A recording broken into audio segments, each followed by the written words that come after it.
As we reported earlier in the broadcast, the board of Harvard said today that its embattled president, Claudine Gay, will keep her job despite her disastrous appearance at a congressional hearing last week where she waffled when asked if calling for the genocide of Jews violates Harvard's code of conduct.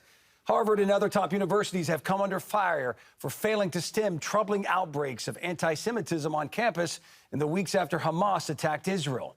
We're joined now by Marc Little, pastor of the No Longer Bound Abortion Recovery Ministry.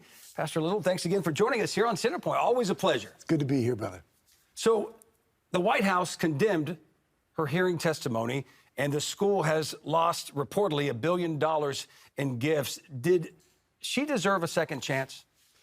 Well, I'll tell you, in short, no, she doesn't deserve a second chance. But what we're seeing is really the war in our culture between good and evil. And that war was encapsulated in the testimony of those three presidents on Capitol Hill. It is abhorrent to not be able to condemn the call of genocide of any people, let alone the Jews.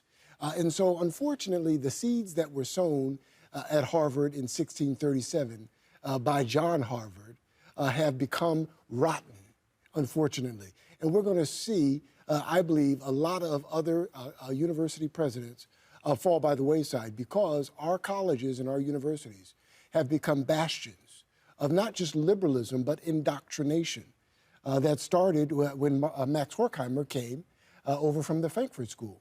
And so we're seeing the critical legal studies from Derek Bell and the impact of what critical race theory and those sorts of ideologies are doing. We are now victims of the DEI, diversity, equity, and inclusion cult. Do you believe, Pastor, that it's not just attorneys giving these presidents talking points and something like a hearing, but is there a moral failure? Why is it so hard for these elite schools to condemn anti-Semitism and pro-Hamas rhetoric? Oh, it's not difficult to determine. We have lost our moral compass. This is Isaiah 5:20. Good will be called evil and evil will be called good.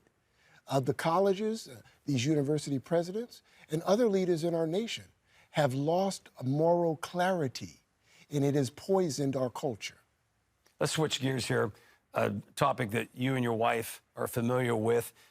Texas's Supreme Court denied a woman's petition to have an abortion. She says that her unborn child had a fatal genetic disease and that she was just trying to protect her family.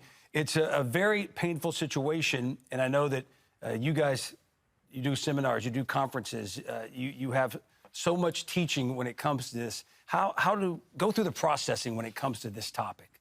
It's a very, very difficult situation, not just to have an unplanned pregnancy, but to have a pregnancy where it is diagnosed that the child has a 70% chance not making it. It's a very difficult decision that many parents have had to make. And in this case in particular, Ms. Cox, 31-year-old, was diagnosed with a fetus that has a disorder.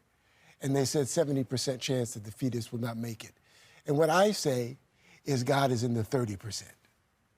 And we have to find a way, not just to comfort men and women who are found in this kind of position, but to also let them know that God is still God. He is still sovereign. And he is still in this instance, he's in the 30%. Now, of course, she left the state and had an abortion, and Texas has a law that bans abortion unless the life of the mother is at stake. What we do in No Longer Bound, what people don't talk about, is what happens after abortions are had. I got to tell you, abortions used to be considered a post-abortion syndrome in the DSM.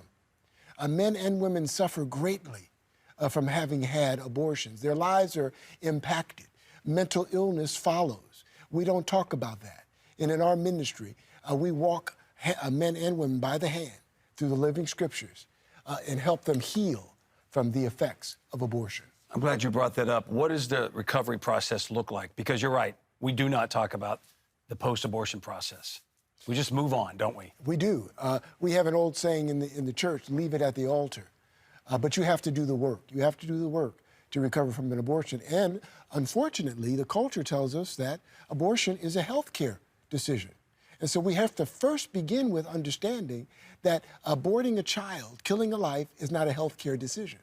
And when you're able to accept that, then you can understand that you're creating a psychological problem that's going to take a lot of work to work through.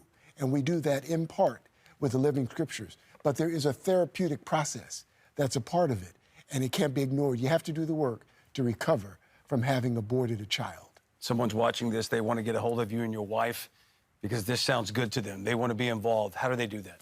You can go to No Longer Bound Abortion and Miscarriage Recovery Ministry.org. We have a team that serves men and women all around the country, in fact. They fly in for weekend healing retreats, and we have 14-week Bible studies. And I invite them to call us, to contact us, and do the work, because 1 out of 3 women have had abortions. 4 out of 5 black women have had abortions. It is a national crisis, and we're here to help.